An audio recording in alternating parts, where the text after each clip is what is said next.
the attack on al-Baghdadi and the obliteration and decimation of the Iran nuclear sites just recently in an operation known as Midnight Hammer, all perfectly executed and done. No nation in the world could achieve what America achieved yesterday, or frankly, in just a short period of time. All Venezuelan military capacities were rendered powerless as the men and women of our military, working with U.S. law enforcement, successfully captured Maduro in the dead of night. It was dark. The lights of Caracas were largely turned off due to a certain expertise that we have. It was dark and it was deadly. But captured along with his wife, Celia Flores, both of whom now face American justice. Maduro and Flores have been indicted in the Southern District of New York, it's Jay Clayton, for their campaign of deadly narco-terrorism against the United States and its citizens. I want to thank the men and women of our military who achieved such an extraordinary success overnight with breathtaking speed, power, precision, and competence. You rarely see anything like it. You've seen some raids in this country that didn't go so well. They were an embarrassment. If you look back to Afghanistan, or if you look back to the Jimmy Carter days, they were different days. We're a respected country again, like never before. These highly trained warriors operating in collaboration with U.S. law enforcement caught them in a very ready position. They were waiting for us. They knew we had many ships out in the sea, just sort of waiting. They knew we were coming. So they were in what's called a ready position. But they were completely overwhelmed and very quickly incapacitated. If you would have seen what I saw last night, you would have been very impressed. I'm not sure that you'll ever get to see it, but it was an incredible thing to see. Not a single American service member was killed, and not a single piece of American equipment was lost. We had many helicopters, many planes, many people involved in that fight. But think of that, not one piece of military equipment was lost, not one service member was, more importantly, killed. The United States military is the strongest and most fearsome military on the planet by far. With capabilities and skills our enemies can scarcely begin to imagine. We have the best equipment anywhere in the world. There's no equipment like what we have, and you see that even if you just look at the boats. We've knocked out 97% of the drugs coming in by sea. 90%. Each boat kills on average, 25,000 people. We knocked out 97%. And those drugs mostly come from a place called Venezuela. We're going to run the country until such time as we can do a safe, proper, and judicious transition. So we don't want to be involved with having somebody else get in, and we have the same situation that we had for the last long period of years. So we are going to run the country until such time as we can do a safe, proper, and judicious.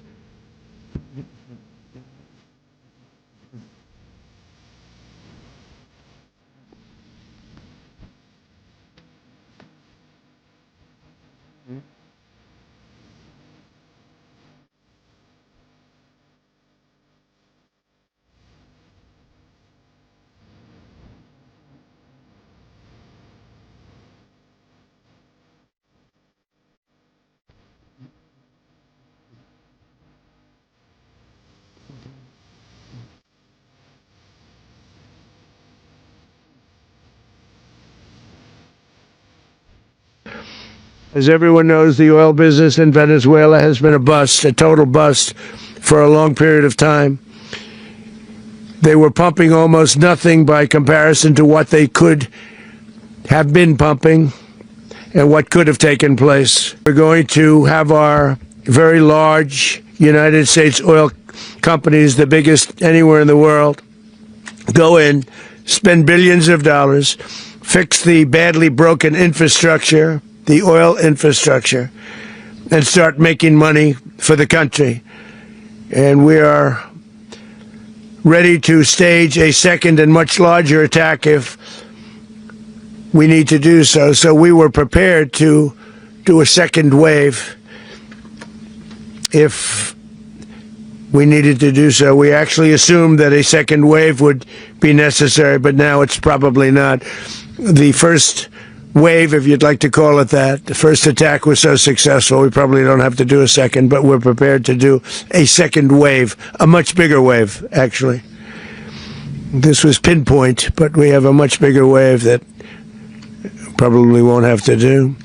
This partnership of Venezuela with the United States of America, a country that everybody wants to be involved with because of what we were able to do and accomplish, will make the people of Venezuela rich, independent, and safe. And it will also make the many, many people from Venezuela that are living in the United States extremely happy. They suffered. They suffered. So much was taken from them. They're not going to suffer anymore. The illegitimate dictator Maduro was the kingpin of a vast criminal network responsible for trafficking colossal amounts of deadly and illicit drugs into the United States. As alleged in the indictment, he personally oversaw the vicious cartel known as Cartel de las Solas, which flooded our nation with lethal poison, responsible for the deaths of countless Americans, the many, many Americans. Hundreds of thousands over the years of Americans died because of him. Maduro and his wife will soon face the full might of American justice and stand trial on American soil. Right now, they're on a ship they'll be heading to, ultimately, New York. And then a decision will be made, I assume, between New York and Miami or Florida. But we have people where the overwhelming evidence of their crimes will be presented in a court of law. And I've seen it. I've seen what we have. It's both horrible and breathtaking that something like this could have been allowed to take place. For many years after his term as president of Venezuela expired, Maduro remained in power and waged a ceaseless campaign of violence, terror, and subversion against the United States of America, threatening not only our people, but the stability of the entire region.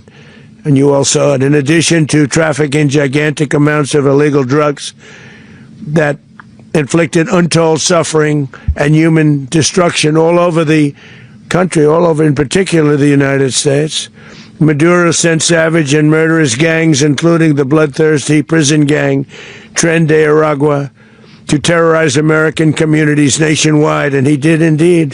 They were in Colorado. They took over apartment complexes. They cut the fingers off people if they called police. They were brutal.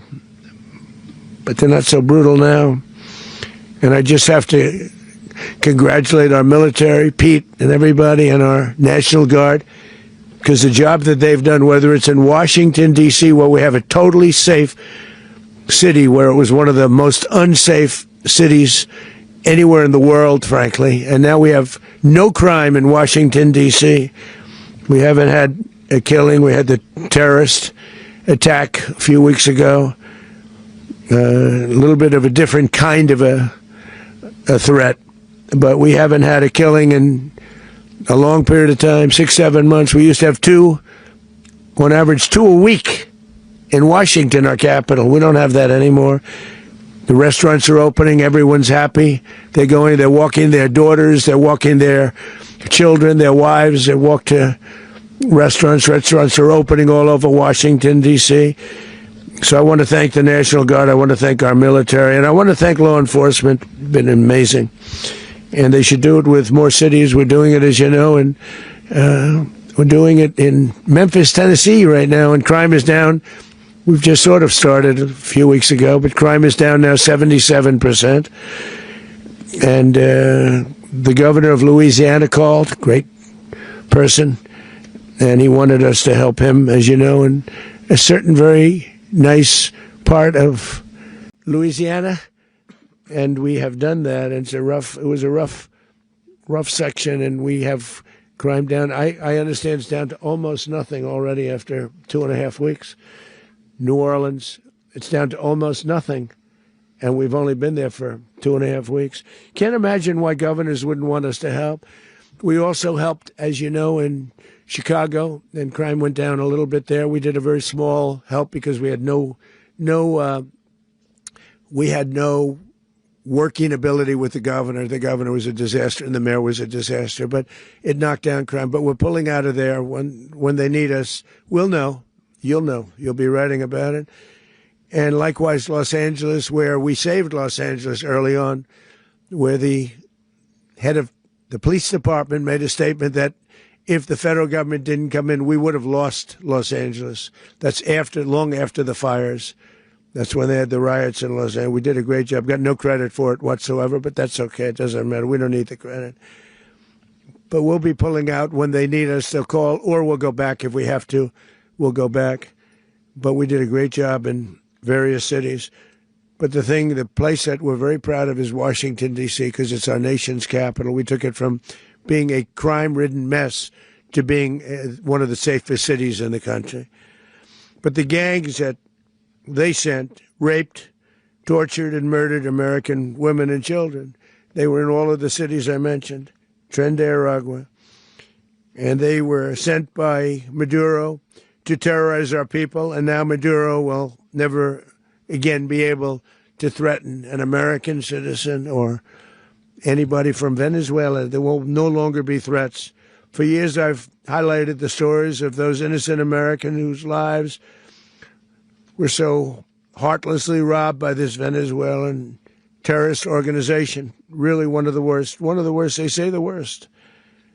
Americans like 12-year-old Jocelyn Nungari from Houston. Beautiful Jocelyn Nungari, what happened to her?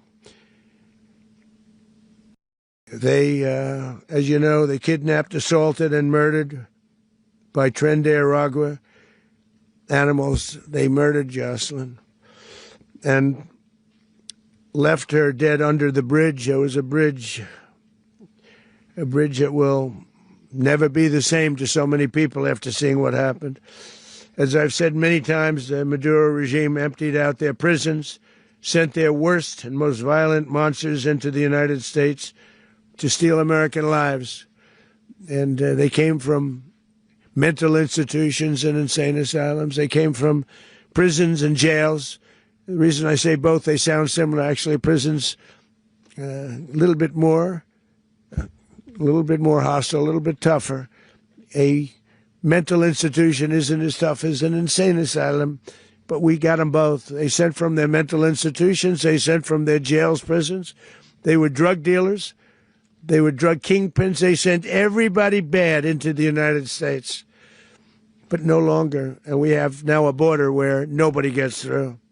In addition, Venezuela unilaterally seized and stole American oil, American assets, and American platforms, costing us billions and billions of dollars. They did this a while ago, but we never had a president that did anything about it. They took all of our property. It was our property. We built it.